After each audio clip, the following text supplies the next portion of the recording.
మీకు ధర్మమేనా? అసెంబ్లీలో అన్నారో లేదో తెలియదు కానీ కింద పడి ఏడ్చి గిలగలా కొట్టుకొని ముసలి కన్నీరు కార్చి ఆ రోజున మీకు అనిపించలేదా? ఆ రోజున నా భార్య కూడా బాధపడిందే. అసెంబ్లీలో అన్నారని చెప్పేసి నన్ను కూడా నిలదీసిందే. ఇంత ఘోరంగానా? ఐటీడీపీ, మీ చెప్పు చేతల్లో ఉన్న ఐటీడీపీ చంద్రబాబు నాయుడు గారు, లోకేష్ సమాధానం చెప్పాలా? నెల రోజులు వ్యాపారం చేసేసారే, నెల రోజుల పాటు ఏ వీడియోలు సృష్టించారే, నెల రోజుల పాటు మా కుటుంబాన్ని మానసికంగా క్షోభకు గురి చేశారే. ఇది న్యాయమా? ఇది అంటే మీ కుటుంబాలేమో కుటుంబాలా? మా కుటుంబాలు కావా చంద్రబాబు నాయుడు గారు? నిన్నంటేనేమో అన్నారో లేదో తెలియదు గిలగలా కొట్టుకొని ఏడ్చి బయటకు వచ్చావే. మేము దయచేసి అడుగుతా ఉన్నా, ఐటీడీపీ ద్వారా వ్యాపారం చేశారే, ఐటీడీపీ ద్వారా తెలుగుదేశం పార్టీ ద్వారా కొన్ని ఛానల్స్ని హైయర్ చేసుకున్నావే. హైయర్ చేసుకొని నెల రోజుల పాటు పీఆర్పీ రేట్లు పెంచుకొని నా కుటుంబం మీద వ్యక్తిగతంగా వ్యాపారం చేసి అన్నం తింటున్న దుర్మార్గులను అడుగుతా ఉన్నా. రాజకీయంగా ఎదుర్కో,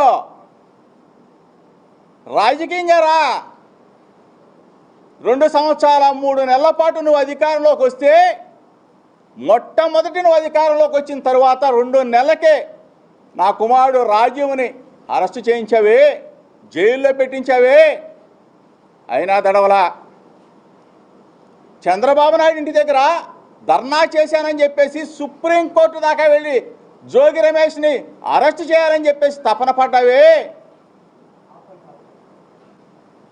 అయినా దడవలా. కల్తీ కేసు సృష్టించి 83 రోజుల పాటు నన్ను నా తమ్ముడు రాముని జైల్లో నిర్బంధించావే, 3 జైలు తిప్పావే. అయినా దడవలా. జైలు నుంచి బయటకు వచ్చా, మరలా ప్రజా సమస్యల మీద చంద్రబాబు నాయుడు ఇంటికి వస్తానని చెప్పా, దడవల. కానీ జోగి రమేష్ గొంతు నొక్కాలా.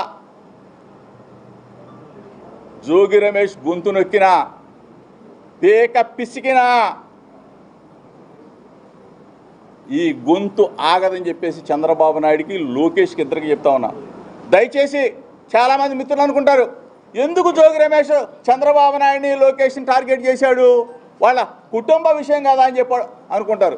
దయచేసి 2 రాష్ట్రాల తెలుగు ప్రజలు, ప్రపంచంలో ఉన్న తెలుగు ప్రజలందరూ కూడా గమనించాలా. ఇది ఒక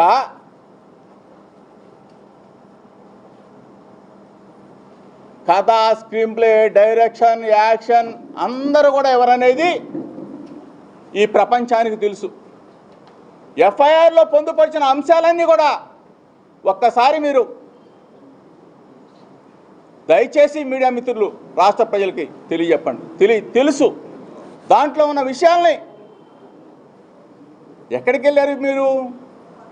ఏ విధంగా జరిగింది? ఈ కుట్రకోణం ఎక్కడి నుంచి వచ్చింది? జోగి రమేష్ని మానసికంగా శోభకు గురి చేయాలా, ఇతను గొంతు నొక్కేయాలా, జైల్లో పెట్టినా సరే, 83 రోజులు జైల్లో పెట్టినా సరే, ఆ జైల్లో పెట్టిన తర్వాత ఇంటి మీద దాడి చేసినా, యాసిడ్ దాడి చేసినా, బాంబులు వేసినా సరే ఇతని నోరు అదుపులో ఉండట్లేదు. ప్రజా సమస్యల మీద పోరాటం చేస్తూ ఉన్నాడు, ప్రశ్నిస్తున్నాడని చెప్పేసి ఈ విధంగా కుటుంబ పరంగా ఎవరిళ్లలో లేవయ్యా చంద్రబాబు నాయుడు? పెద్దవాళ్ళు, ఎన్టీ రామారావు గారి కుటుంబం, అక్కినేని నాగేశ్వరరావు గారి కుటుంబం, చిరంజీవి గారి కుటుంబం. అంటే జోగి రమేష్ ఒక్కడే బలహీన